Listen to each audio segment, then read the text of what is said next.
Un match de handball commence toujours par un coup d'envoi. Mais bien avant le premier tir et dans l'ombre du terrain, ils sont déjà à l'œuvre, les volontaires qui permettent le bon déroulé du match. Et cela commence dès l'entrée du Palais des Sports avec la mise en place de la boutique et des activités d'avant-match. On compte plus d'une trentaine de volontaires au Paris 92 et certains le sont de longue date. Moi, ça va faire presque 10 ans maintenant.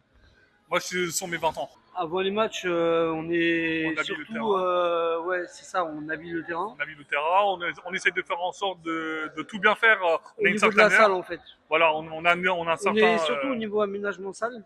Après, dans le hall, juste en avant-match, le jour du match. Mais sinon, 2-3 jours avant, ça va être les LED au niveau du terrain. En fait, tout ce qui est logistique terrain. Et le jour du match, ça va être du coup tout ce qui reste. Tout ce qui reste. la billetterie, les VIP. On va aménager en fait la buvette et tout ce qui est aménagement boutique. Nous avons même eu la chance d'interviewer Nala, mascotte du club.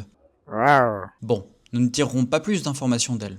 Passons de l'autre côté des murs du palais, direction le terrain où de la musique se fait entendre. Car que serait un match de handball sans ambiance? Pour ça, comptez sur DJ Willix aux platines. On teste, je passe, je vais sur le terrain pour voir si j'entends bien tout.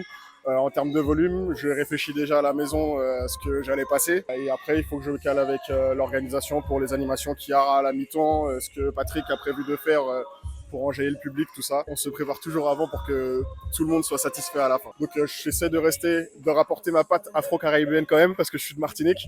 Donc j'essaie de faire découvrir, de faire voyager les gens, mais tout en restant dans l'esprit sportif et ne pas dériver trop pour que ça soit mal vu, même comme aujourd'hui il y aura Bein.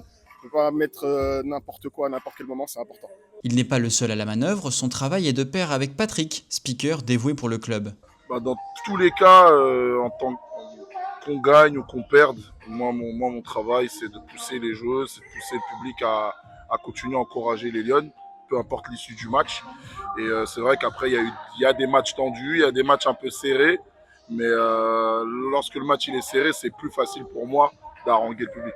C'est un métier passion, c'est plus une passion qu'un métier. C'est comme un boulanger qui aime faire du pain. Et ben moi, j'aime être avec le micro.